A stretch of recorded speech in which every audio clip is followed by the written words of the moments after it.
চীনা বিশ্ববিদ্যালয়ে যেভাবে ভালোবাসা শেখানো হয়, খবরটা চোখে পড়েছিল কিছুদিন আগে। চীনের তরুণ তরুণীদের মধ্যে নাকি বিয়ে ও সন্তান গ্রহণের আগ্রহ কমে গেছে।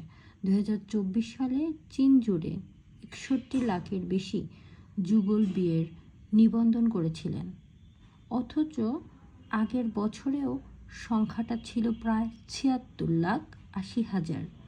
সন্তান লালন পালনের চ্যালেঞ্জ, শিক্ষা খাতের উচ্চ ব্যয়, এমন নানা কারণেই চীনা তরুণেরা মা বাবা হওয়ার দায়িত্ব নিতে চাইছিলেন না।